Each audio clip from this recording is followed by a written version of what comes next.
एक जो म्यूचुअल एक क्रॉस बॉर्डर अंडरस्टैंडिंग और एक मैनेजमेंट थी, इंडिया ने उसके इमीडिएटली बाद चाइना के साथ एक एक्सपर्ट लेवल मैकेनिज्म भी बनाया था ट्रांस बॉर्डर 2006 में।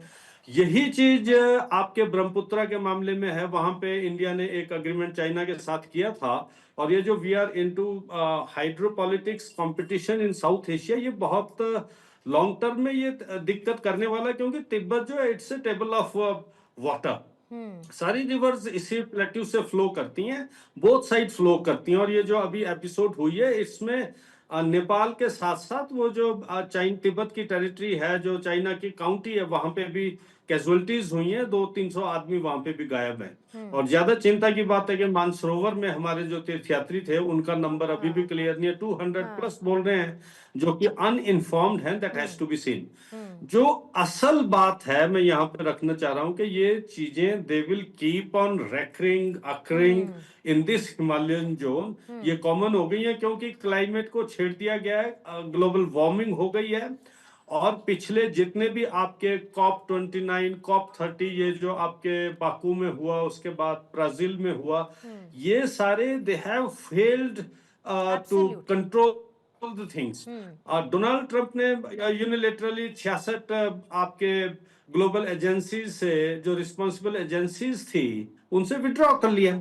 उसमें आपका ये पेरिस एग्रीमेंट से भी विड्रॉ कर लिया। और जबकि एक आज के क्लाइमेट जो ये वर्स्ट कंडीशन हुई है, इसके लिए 12 स्टेट्स रिस्पॉन्सिबल है। अब पिछले 5-7 सालों में 12 स्टेट्स का कंट्रीब्यूशन 1% कम हुआ है। लेकिन जो आपका ग्लोबल साउथ है, वो पुअर स्टेट्स हैं, उनके पास एनर्जी के सोर्सेज नहीं, उनके पास थोड़ी ना थर्मल प्लांट्स या ऐसे प्लांट्स होंगे। They are into wood burning, coal burning. उन सोर्सेज से जो फॉसिल फ्यूल आपका जो कंट्रीब्यूशन है, दैट इज मोर। तो जो क्लाइमेट कॉन्फ्रेंसेस हो रही हैं, उनका failure is directly impacting this things. तो जब तक ये ग्लोबल लेवल पे सीधा नहीं होगा, इसमें हम अगर हम सीधा कर भी ले, India has not committed to for zero level CO2 emission 2060 तक हमने भी कमिट नहीं किया है। क्योंकि हमारी अपनी दिक्कत है, ग्लोबल साउथ की अपनी दिक्कत है। तो जब तक ये मेजर इंटरनेशनल जो एजेंसीज हैं और आपके क्लाइमेट कंट्रोल एजेंसीज हैं, वहां पे कोई ढंग से काम नहीं होगा, कंट्रोल रेजिम स्थापित नहीं होगी, हम भुगतेंगे। और अगर वो आज की डेट में हो भी जाएगी, तो आप ये मान के चलें कि अगले 10-15 साल तक तो हमें ये भुगतना होगा। ये बात क्लाउड आपने बर्स्ट है, बिल्कुल नई चीज है। बढ़िया आपने ये बात कही, क्योंकि ग्लोबल वार्मिंग को लेकर बात की गई भारत की तरफ से भी, और इनफैक्ट हर एक ग्लोबल प्लेटफॉर्म पर हमने सुना कि क्लाइमेट चेंज हो रहा है, ग्लोबल वार्मिंग है, उसकी समस्या, ओजोन लेयर, ये तमाम बातें होती रही कि इस पर मिलकर एक कोऑपरेटिव काम करना होगा।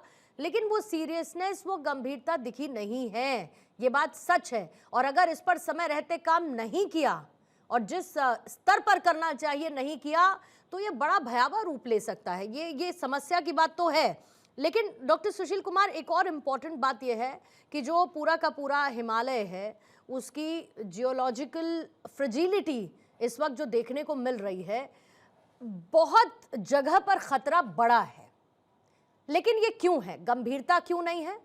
और अगर ये जियोलॉजिकल फ्रेजिलिटी है, तो इससे कैसे निपटा जाए? अगर मैं आपसे कहूं कि भाई ये शुरुआती 5 कदम मिलकर उठाने होंगे कोऑपरेशन के तौर पर, वो क्या होने चाहिए? ये पूर्णिमा जी, हमें ये समझना होगा कि जो ये त्रासदी हुई वास्तव में बहुत ही भयानक डिजास्टर है। तो हमें ये समझना होगा कि वहां पर हुआ क्या बेसिकली।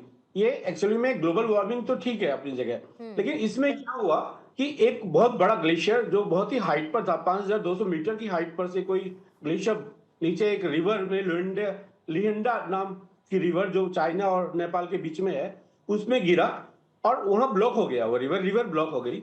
और फिर सारा मटेरियल उसे ब्लॉक को तोड़ते हुए, अभी मेरे साथी ने अभी बताया हरीश जी ने कि भाई वो ब्रेक करते हुए साइस्मिक सिग्नल भी रिकॉर्ड हुआ है उसमें, ग्लेशियर का ब्रेक होना और उसका टूटना।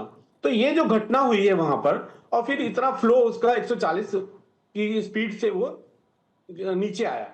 तो ये जो दुर्घटना हुई, इस तरह से उत्तराखंड में केदारनाथ में 2013 में सिमिलर चोराबाड़ी ग्लेशियर में कुछ ग्लेशियर गिरा और वो ब्रस्ट हुई और पूरा गांव वॉश आउट हो गया।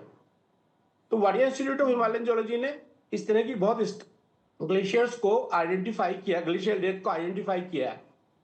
हमें उस पर वर्क करना होगा, ये बहुत इंपॉर्टेंट है कि हमें उस पर वर्क करना होगा। उसके नीचे जितने भी गांव इस तरह के उसमें चपेट में आते हैं, तो सबसे इंपॉर्टेंट काम तो यह है कि ग्लेशियर्स को, इसका मतलब हमें पास से मॉनिटर करना होगा, उसकी ढलानों को मॉनिटर करना होगा, और सैटेलाइट, ड्रोन, उनकी कंटिन्यूअस रियल टाइम मॉनिटरिंग करनी होगी।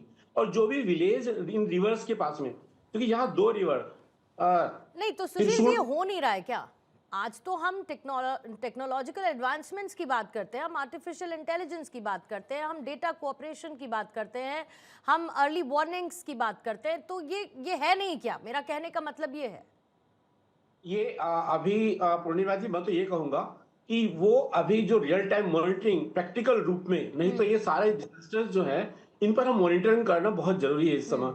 और ये इस तरह की घटनाएं जो हो रही हैं, और जो मैंने बताया कि जितने भी गांव इस तरह के हमारे जो लेक्स हैं, जो पहाड़ों में बनी है, जो ग्लेशियर लेक्स बनी है, उनके नीचे जितने भी गांव चपेट में आ रहे हैं, उन्हें तो या तो शिफ्ट किया जाना चाहिए, या वहां से उन्हें दूसरी, उन्हें कैसे शिफ्ट सेफ प्लेस पर ले जाया जाए, उसकी प्लानिंग होनी चाहिए, उसकी मॉक ड्रिल होनी चाहिए, सबसे इंपॉर्टेंट काम।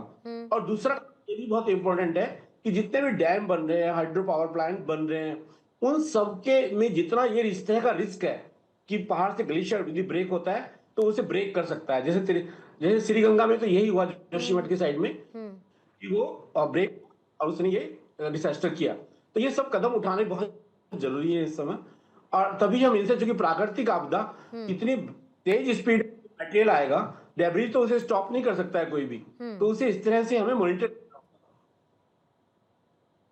ठीक है डॉक्टर उपेंद्र, अगर जैसे पहाड़ी इलाके हैं, ऊपर के इलाके हैं, not just in perspective of Nepal, but हम अदरवाइज इंडिया में भी साथ साथ बात करते हैं, भारत में भी साथ साथ बात करते हैं, और ख़ासतौर से जो हिमालयन रेंज के कवर में आते हैं या हिमालयन रेंज के साथ साथ आते हैं, मुझे ये बताइए कि अगर बहुत सारे ऐसे गांव हैं, क्या किया जाना चाहिए सबसे पहले? और इस तरीके की जब डिजास्टर सिचुएशन आती है, जब ऐसी कोई आपदा आती है, तो प्राइमरी फोकस किस चीज पर होता है? इवैक्यूएशन पर होता है, या क्या कुछ पहले 3-4 स्टेप रहते हैं तब, ताकि जो जान माल का नुकसान है वो कम से कम हो सके?